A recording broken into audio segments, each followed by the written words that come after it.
Kak Ria, memang kita tidak boleh berputus asa dari rahmat Allah. Teruslah kita berdoa kepada Allah.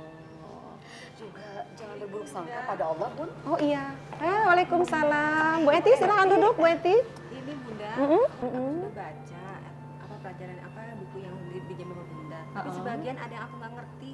Memang buku apa yang dipinjemin Bunda Ini kemarin? buku tentang apa doa-doa yang tidak dikabulkan oleh Allah. Oh itu, baiklah nanti akan Bunda terangkan. Duduk di sana ya, nemenin Kak Ria. Pemirsa yang dirahmati oleh Allah Subhanahu wa Ta'ala, ada beberapa faktor tentang doa. Yang pertama, ada doa yang langsung dikabulkan oleh Allah Subhanahu wa Ta'ala. Karena memang sudah waktunya, dia sudah membutuhkan doa tersebut. Sehingga Allah pun memberikannya, mengabulkan atas apa yang dimintanya. Yang kedua, ada doa yang ditunda, yaitu doa yang belum waktunya dikabulkan oleh Allah Subhanahu wa Ta'ala karena belum waktunya.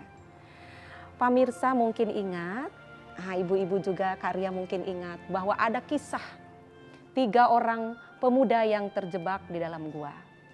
Bunda mengingatkan kembali tentang kisah tersebut. Pada zaman dahulu kala ada 3 orang yang sedang musafir melakukan suatu perjalanan. Mereka kemalaman, akhirnya mereka pun memutuskan untuk tidur di sebuah gua. Tetapi ketika mereka sudah berada di dalam gua, tiba-tiba gua itu tertutup oleh sebongkah batu yang sangat besar. Sehingga mereka pun bertawasullah dengan doa atas kebaikan-kebaikan yang pernah mereka lakukan. Datanglah satu orang yang memohon kepada Allah, yaitu seorang yang agak tua di antara ketiganya. Ya Allah, ya Tuhanku, aku adalah seorang anak yang berbakti kepada orang tuaku. Aku berusaha menjadi anak yang soleh. Yaitu saya selalu mendahulukan keinginan orang tuaku dibandingkan anak-anakku. Saya bekerja sebagai pengembala kambing. Dan saya selalu membawakan secangkir susu yang segar untuk kedua orang tuaku sebelum kepada keluargaku. Pada suatu hari saya berjalan begitu jauh mengembalakan kambing. Dan ternyata pulang kemalaman, sampai di rumah ayah bundaku sudah tertidur dengan pulas. Karena anakku menangis kehausan ingin meminum susu yang aku bawa. Tetapi saya tidak ingin memberikannya terlebih dahulu kepada keluargaku sebelum ayah bundaku mencicipinya, menghilangkan rasa hausnya sebelum anak dan keluargaku. Ku pegang sepanjang malam susu tersebut sampai menunggu ayah bundaku terbangun dari tidurnya. Setelah mereka bangun, lalu aku minumkan keduanya. Baru sisanya aku berikan kepada anak-anak dan keluargaku. Ya Allah, jika doa ini, jika perbuatanku ini kepada orang tuaku adalah satu kebaikan, tolonglah saat ini ya Allah kami sedang terjebak di dalam gua.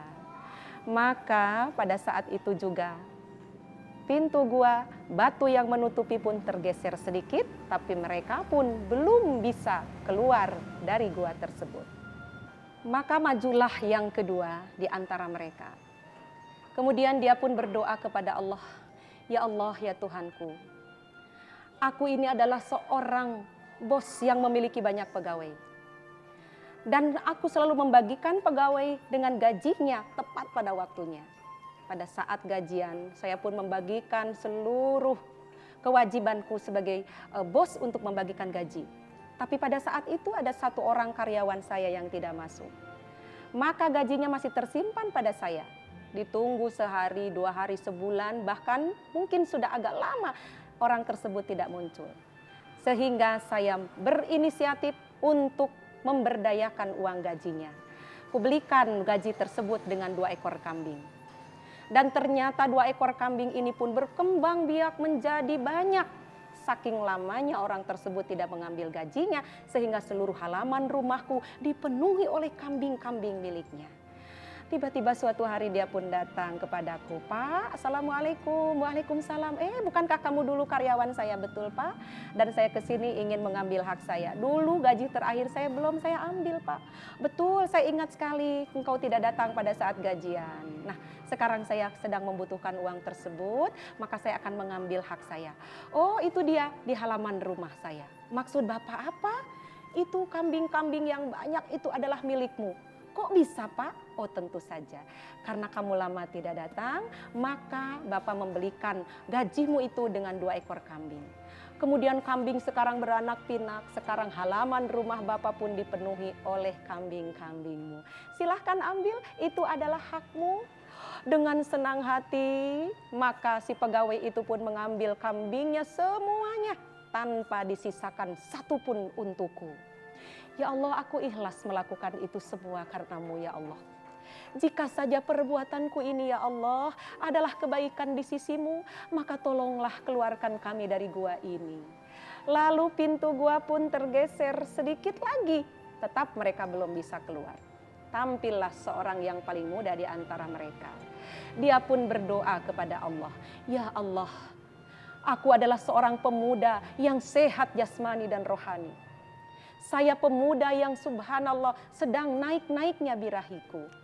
Tetapi subhanallah pada saat aku menginginkannya untuk melampiaskan kepada anak pamanku, ya, tetapi selalu dia menolaknya dengan alasan, 'Bang, kita belum diikat oleh pernikahan. Allah tidak akan meridhoi hubungan yang seperti ini.' Tetapi saya memaksanya. Pada suatu hari dia pun rela menyerahkan kegadisannya kepadaku. Ketika sudah berada di antaranya, di antara aku dan dia. Tapi si gadis pun mengingatkan, 'Bang, takutlah kepada Allah.' Lalu hatiku tergetar karena pasti Allah saat itu sedang melihatku. Maka aku lepaskan gadis itu dan aku berikan 100 dinar untuk keperluan keluarganya. Ya Allah, jika ini kebaikan untukku, maka tolong keluarkan kami dari gua ini."